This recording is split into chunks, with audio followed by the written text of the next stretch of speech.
नमस्ते, आप सभी दर्शकों का बहुत बहुत स्वागत है। आपके साथ मैं हूं जयप्रकाश शर्मा और बात करेंगे आप वक्फ बोर्ड में महाघोटाला। जी हाँ, वक्फ बोर्ड की अगर आप बात करें तो बहुत बड़ा बोर्ड है, बहुत जमीन है। तीसरे नंबर पर आता है। रेलवे की बात करें, सेना की बात करें तो वक्फ बोर्ड पर सबसे ज्यादा है, करोड़ों की अरबों की संपत्ति है। लेकिन उसमें घोटाला होगा, कहां हुआ, कैसे हुआ, कौन जिम्मेदार है, कैसे जमीन के खुर्द बुर्द किया, आज इसी मुद्दे पर बात करें। पहले मदरसे में घोटाला, फिर दरगाह में चंदा चोरी और अब वक्फ की संपत्तियों में करोड़ों के घोटाले का आरोप लगा है।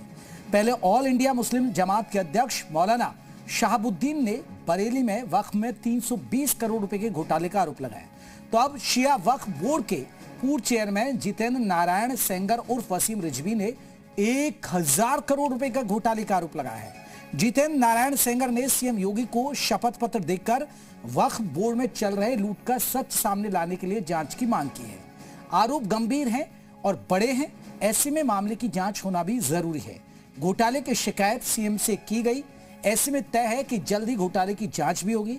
ऐसे में सवाल यह है कि अगर घोटाले के आरोप सही पाए जाते हैं तो राम मंदिर चढ़ावा चोरी मामले की तरह आरोपियों पर तुरंत कार्रवाई नहीं होनी चाहिए। जिन मौलानाओं को वक्फ की संपत्ति की देखभाल की जिम्मेदारी दी गई है, क्या वही वक्फ की संपत्ति को टकार रहे? इसी मुद्दे पर हम चर्चा करेंगे, लेकिन उससे पहले ये रिपोर्ट आप देखिएगा।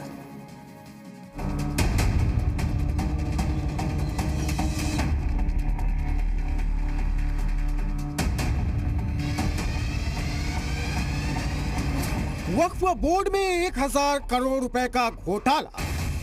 उत्तर प्रदेश शिया सुन्नी वक्फ बोर्डों में लगभग 1000 करोड़ का घोटाला हुआ है। वक्फ के नाम पर हिंदू संपत्तियों पर भाईजान का कब्जा। शिया वक्फ बोर्ड में तो 2500 फर्जी वक्फ दर्ज कर दिए गए। क्या वक्फ बोर्ड लूट खसोट का अड्डा बन गए हैं? ये व्यक्तिगत स्वार्थ का एक अड्डे बने हुए हैं, चंद लोगों के लिए लूट खसोट के अड्डे बने हुए हैं। पहले मदरसे में घोटाला, फिर दरगाह में चंदा चोरी,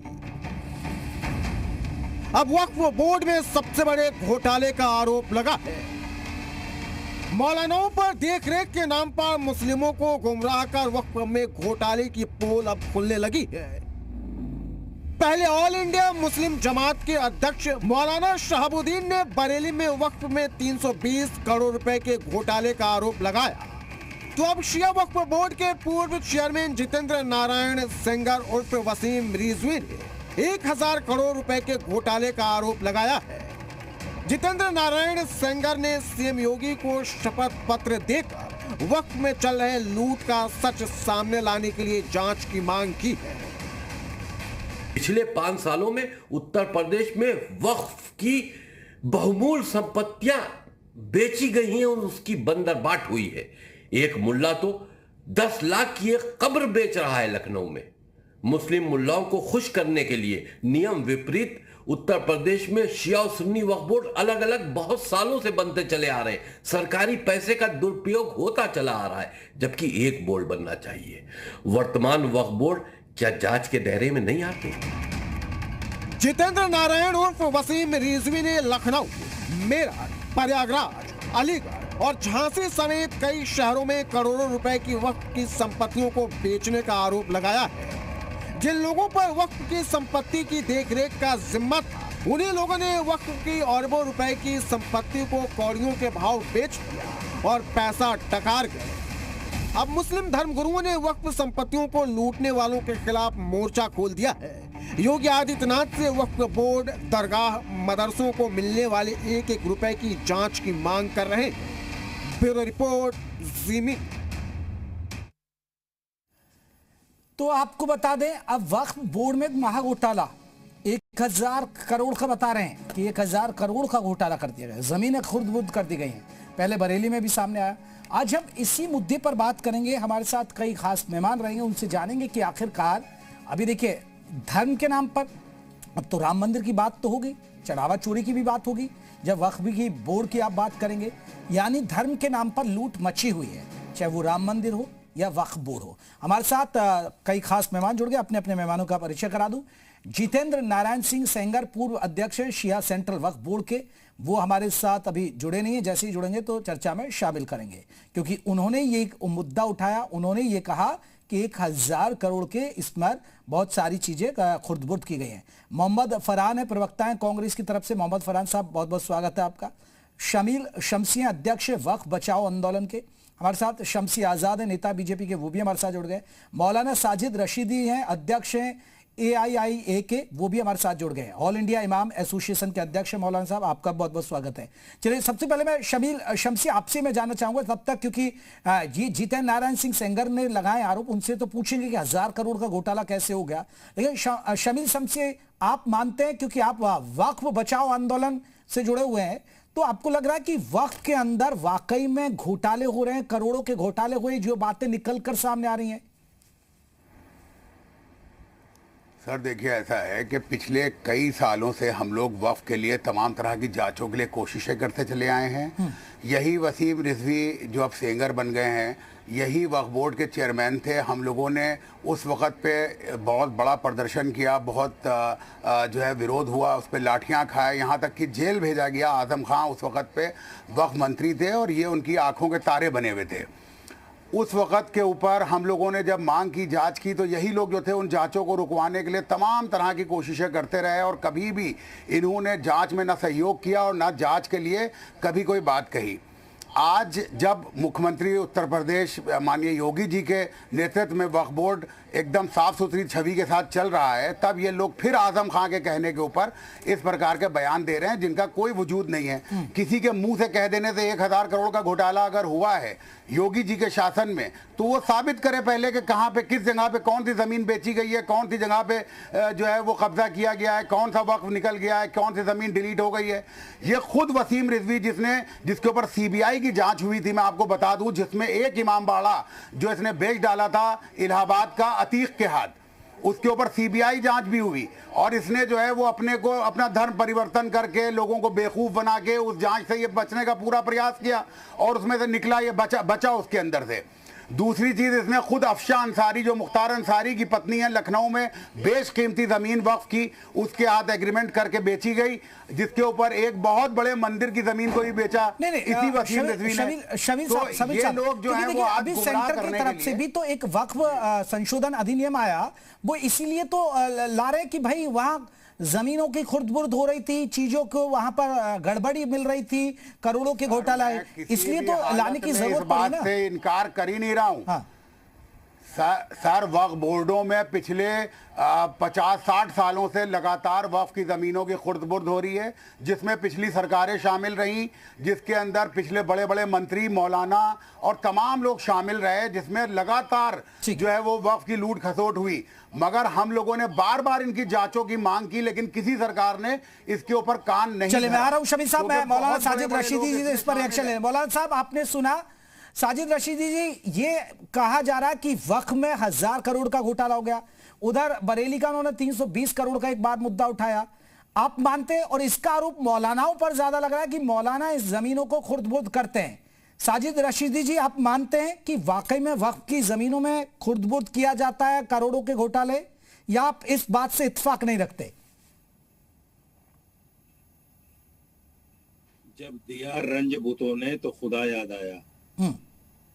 ये वसीम रिजवी खुद अभी कुछ टाइम पहले रोकर सोशल मीडिया पर ये कह रहे थे कि मेरा हाल वो हो गया कि मुसलमान तो मुझे पहले ही पसंद नहीं करते थे, जहां मैं आया हूं यहां भी मेरी कोई कदर नहीं है।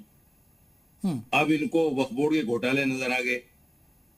खुद उनके ऊपर कितने केस थे, अभी जिक्र भी किया, 2016 में इनके ऊपर एक केस हुआ, IPC 441, 447 की धाराएं लगी इनके ऊपर। 2017 में फिर एक केस हुआ, 424, 494, 506, ये धाराएं लगी इसके ऊपर। फिर ये केस CBI के पास चला गया, CBI ने भी इसके ऊपर FIR कराई। ये इसके ऊपर दर्जनों मुकदमे थे, दर्जनों। उन मुकदमों से तंग आकर जब दायरा तंग हुआ इसके चारों तरफ, तो इसने इस्लाम छोड़ा और ये हिंदू बन गया। पहले त्यागी बना और अब जो है वो सेंगर बन गया। मतलब हिंदुओं में ऐसा भी होता है क्या कि भाई जब चाहे जो चाहे अपना गोत्र बदल ले, जब चाहे त्यागी बन जाए, जब चाहे सेंगर बन जाए, जब चाहे कुछ बन जाए? ये पहली बार सुन रहे हैं सब। बहरहाल, रही बात वक्फ बोर्ड की, वक्फ बोर्ड में अगर कहीं घोटाला है तो उसमें न तो किसी मौलवी का दोष है, ना किसी मुसलमान का दोष है। चूंकि वक्फ बोर्ड सारे के सारे सरकार के अंडर में चलते हैं, चाहे वो यूपी में हो, दिल्ली में हो या किसी भी स्टेट में हो। मुसलमान के हाथ में वक्फ बोर्ड है ही नहीं।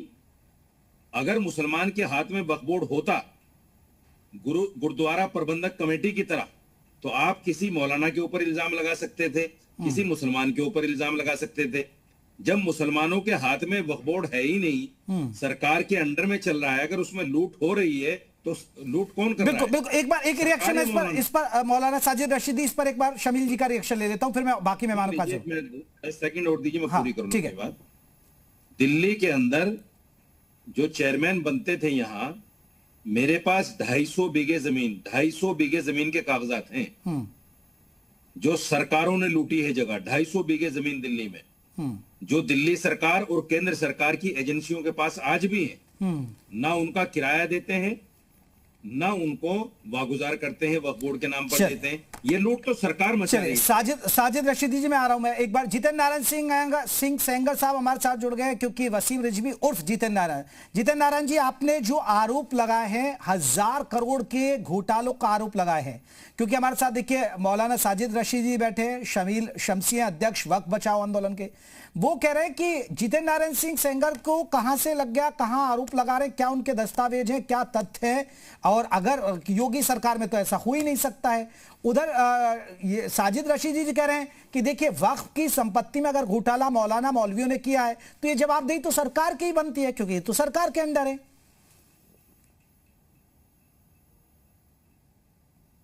जी सर, आपने म्यूट कर रखा है क्या? अनम्यूट कीजिएगा सर, आपने म्यूट कर रखा है मुझे लग रहा है।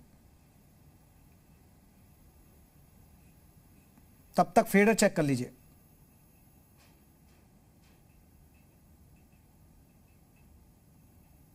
एक बार रखिए सर बात। नहीं सिंगर साहब, हम सुन नहीं पा रहे हैं ऑडियो। एक बार फेडर चेक कर लीजिए भैया तब तक।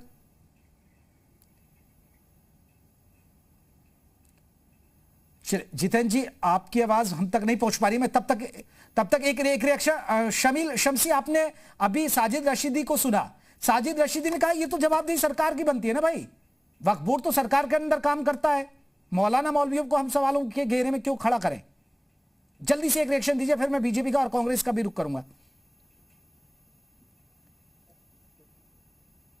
शमील शमसी कि साहब, वक्फ बोर्ड की जरूरत क्या है?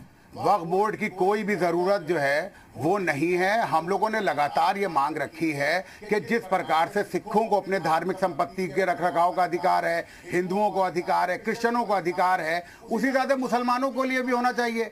ये कांग्रेस की सरकारों ने मुसलमानों पे इतना बड़ा रहम करने के लिए वक्फ बोर्ड की स्थापना करी क्यों वो चाहते हैं कि मुसलमान जो है वो अपनी रक्षा के बजाय सरकार उनकी जमीनों की रक्षा करे? और कौन सी रक्षा इन 50 सालों 60 सालों में हो पाई? जमीनों की पूरी तरह से बेचा गया। हमको तो इस सरकार से पूरी उम्मीद थी कि वो वक्फ बोर्ड को खत्म करेगी हमेशा के लिए, लेकिन उन्होंने संशोधन लेके आए। हम उस संशोधन पे भी चलिए राजी हुए किसी तरह से, हालांकि संशोधन बहुत अच्छा नहीं था। इस संशोधन में तो हमें ये मांग रखी थी कि किसी भी तरह से शिया सुन्नी वक्फ बोर्ड पूरे भारत में अलग अलग हो। साथ ही साथ शिया सुन्नी वक्फ बोर्ड ही नहीं, बल्कि जो और जो जातियां हैं मुसलमानों की, उनके भी अलग हो। मोहम्मद फरहान प्रवक्ता है कांग्रेस के। मोहम्मद फरहान, आप क्या कहेंगे इस पूरे विवाद पर, ये वक्फ बोर्ड का जो पूरा विवाद है?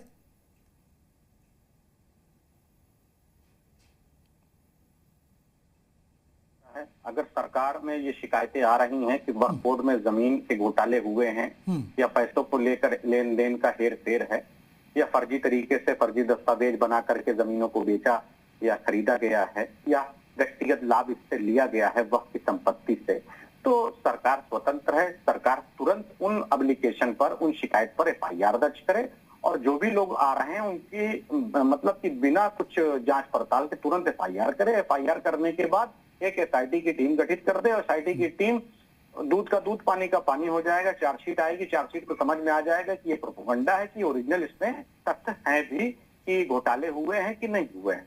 दूसरी बात मैं कहना चाहता हूं, राम मंदिर चंदा चोरी को वक्फ बोर्ड के इस तरह के बहकावे से रफू नहीं किया जा सकता। राम मंदिर का चंदा चोरी प्रकरण है, वो राष्ट्रीय प्रकरण है, वो हिंदू धर्म की आस्था के साथ खिलवाड़ करने वाला काम किया गया है। जो वक्फ में चोरी या वक्फ की जमीन घोटालों को जोड़ करके अगर इसको चलाया जाएगा और सोचा जाए कि इसको तुलनात्मक दृष्टि से दोनों को इक्विवेलेंट किया जाए कि देखिए राम मंदिर में भी चोरी हुई है तो वक्फ में भी चोरी हुई है, तो ये चीज नहीं चलेगी। राम मंदिर का जो मामला है वो आस्था का केंद्र बिंदु है और केंद्र बिंदु में हिंदू धर्म के साथ जो हुआ है वो विश्वासघात हुआ है।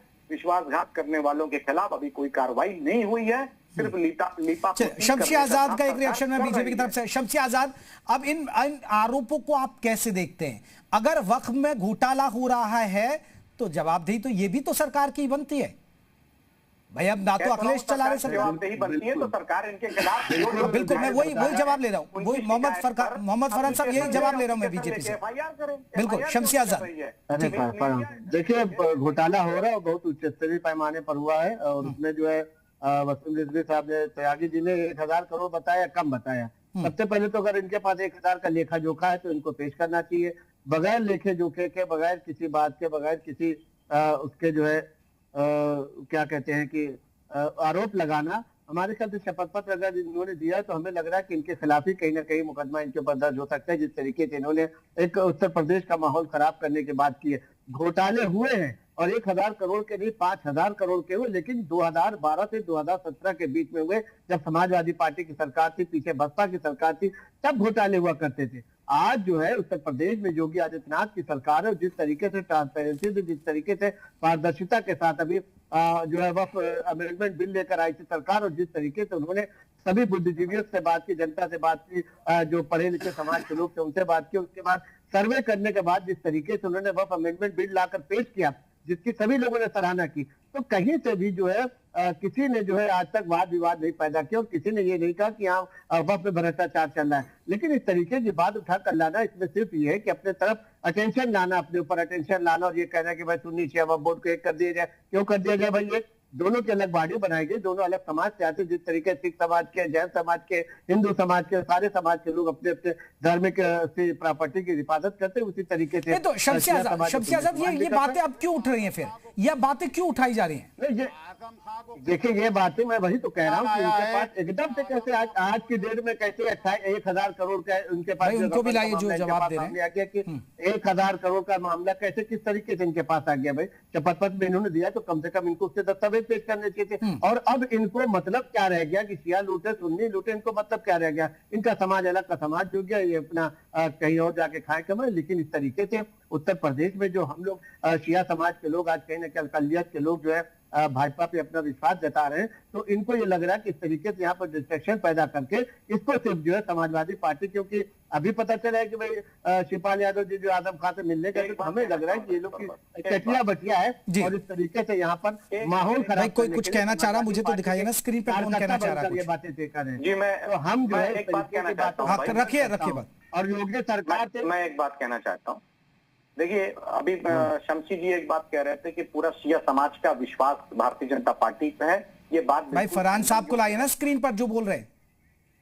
जी जी जी फरहान साहब रखिए बात। अभी शमशी आजाद जी जो एक बात कह रहे थे कि शिया समाज का विश्वास भारतीय जनता पार्टी के साथ है, मैं इस बात का खंडन करता हूँ। शिया समाज भारतीय जनता पार्टी के साथ नहीं है। सुन लीजिए, कुछ चंद यजीदी शिया जो है वो भारतीय जनता पार्टी के साथ है। इससे पूरे समाज को न जोड़ा जाए, इससे पूरे समाज को न जोड़ा जाए। शिया कल भी इमाम के साथ था, आज भी शिया इंसाफ के साथ है। ठीक है, जो भारतीय जनता पार्टी जब वो खुल करके यहूदी और इजराइल का समर्थन करती है तो शिया भारतीय जनता पार्टी के साथ नहीं है। आप भारतीय जनता पार्टी के साथ हो सकते हैं मगर भारतीय जनता पार्टी के साथ नहीं है। दानिश आजाद को कैसे मंत्री बनाएगा? शिया दानिश आजाद को कैसे बनाया गया भाई? नहीं है, क्योंकि भारतीय जनता पार्टी खुल करके इजराइल के साथ है, जो इजराइल के दुश्मन है। चलिए ठीक है। साजिद रशीदी आपने बीजेपी का पक्ष सुन लिया, आपने कांग्रेस का पक्ष सुन लिया। अब ये कुछ समझ में आ रहा है, वो कह रहे हैं कि पुरानी सरकार में हो रहा था, या जो कांग्रेस की तरफ से फरहान साहब कह रहे हैं कि देखिए राम मंदिर का मुद्दा है, कहीं ना कहीं डाइवर्ट हो, वक्फ की बात कहकर मुद्दे को डाइवर्ट किया जाए। देखिए एक चीज को अच्छी तरह समझ लीजिए, राम मंदिर चोरी और वक्फ बोर्ड में जो घोटाला है ये बिल्कुल दो अलग चीजें हैं। उसकी वजह सुनिए क्या है। वक्फ बोर्ड पूरा का पूरा सरकार के अंडर में है अगर वक्फ बोर्ड में घोटाला होगा तो इसका मतलब सरकार उसकी पूर्णतः जिम्मेदार है। चूंकि चेयरमैन सरकार का होता है, वक्फ बोर्ड के मेंबर सरकार के होते हैं, उसके सारे अफसर सरकार के होते हैं, उसमें मुसलमान का कोई लेना देना नहीं है, ना किसी मौलवी का कोई लेना देना है। कोई लेना देना। नंबर 2, राम मंदिर के अंदर जो चोरी हुई है उससे सरकार का लेना देना नहीं है, वो एक ट्रस्ट के जरिए से चल रहा है। उसमें जो चोरी हुई तो ट्रस्ट जिम्मेदार है, ट्रस्ट के लोग जिम्मेदार हैं, सरकार का जिम्मेदार नहीं है। तो मैं ये बताना चाहता हूं कि जो लोग ये लेकिन साजिद रशीदी जी, लेकिन सवाल तो पूछे जा रहे हैं सरकार से ही ना।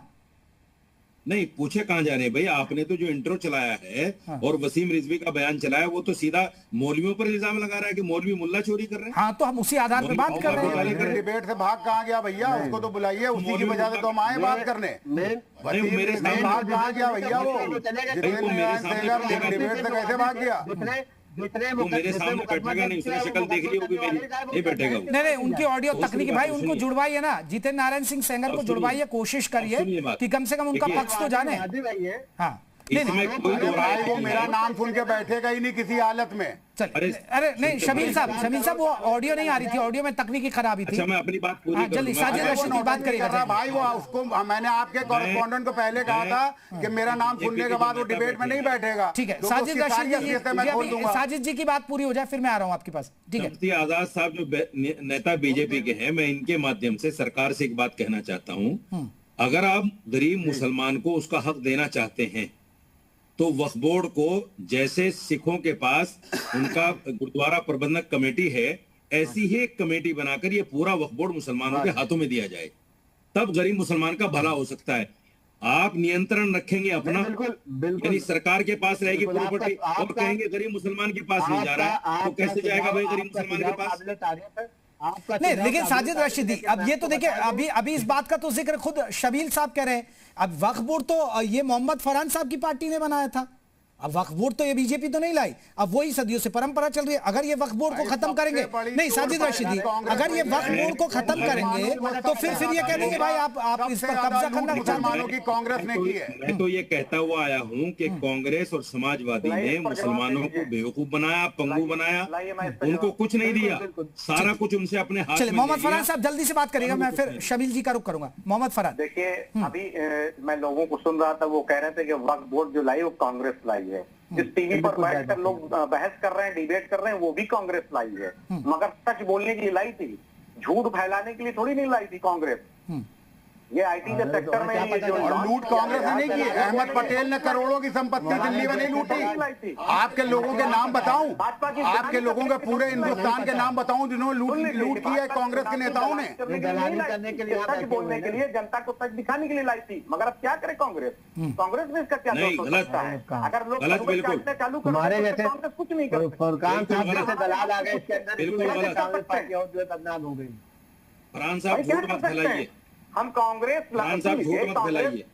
ये जो बैठ करके यहाँ पर के पेड मौलाना और पेड लोग ये बैठ करके भाजपा की तारीफ कर रहे हैं, मैं यही तो कह रहा हूँ कि शम्सी आजाद सुना आपने?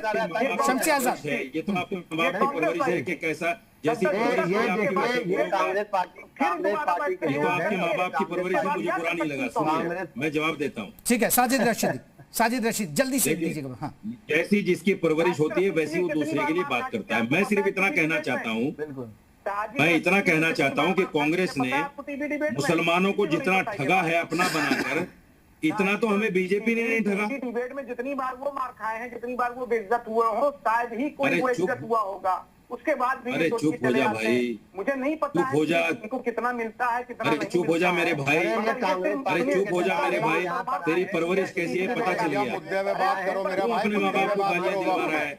शर्म है, क्यों अपने माँ बाप को गालियां दिलवा रहा है बिला वजह?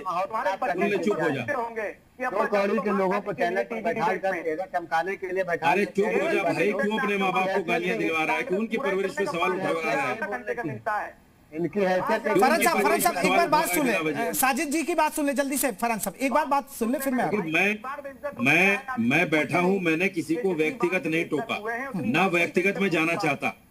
मैं फिर कहता हूँ जिसकी जितनी परवरिश जैसी है वैसी वो बात करता है। लेकिन अरे चुप तो हो जा भाई, बीमारी है क्या तुझे बोलने की?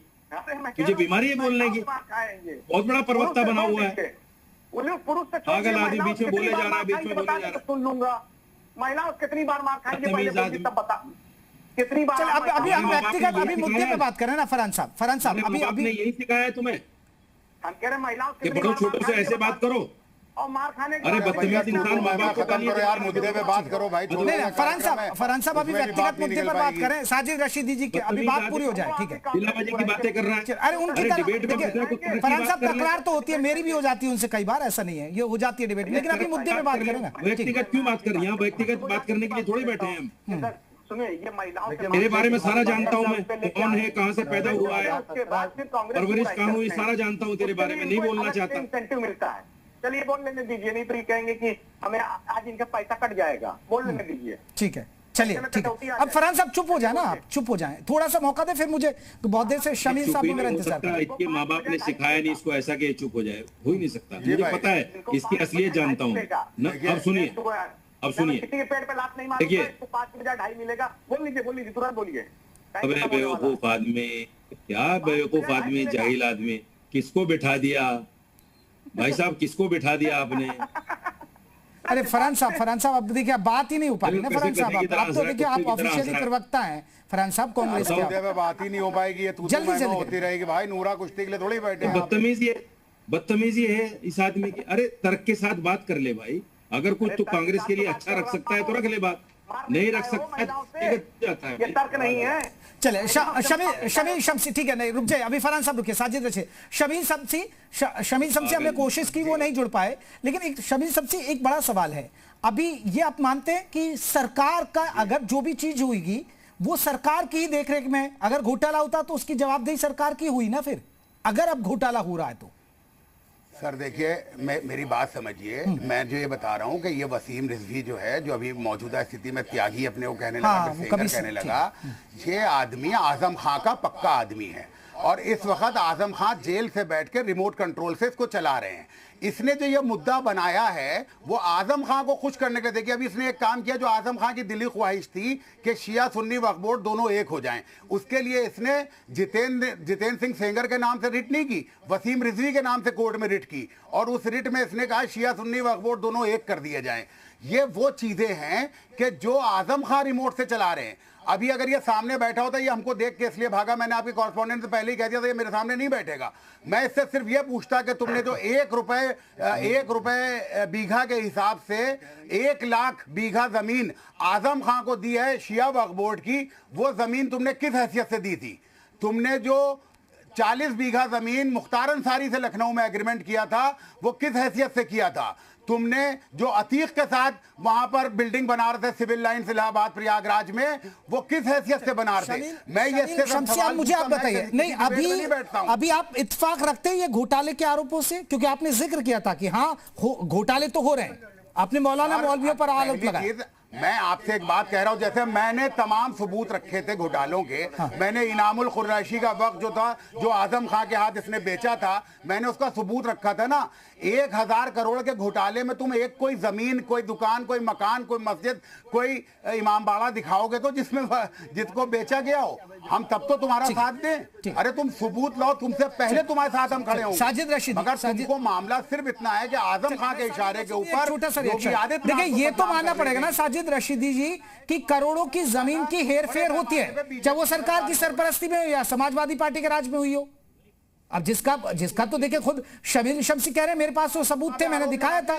सरकारों की जिम्मेदारी तो है ही है, हम तो हमेशा कह रहे हैं कि सरकारों की जिम्मेदारी है। ठीक है, अगर वक्फ बोर्ड में घोटाले हो रहे हैं तो सरकार की जिम्मेदारी है, सरकार का ही हिस्सा है। ठीक है साजिद जी, साजिद देखिए, मेरे पास भी इसके सारे सबूत हैं।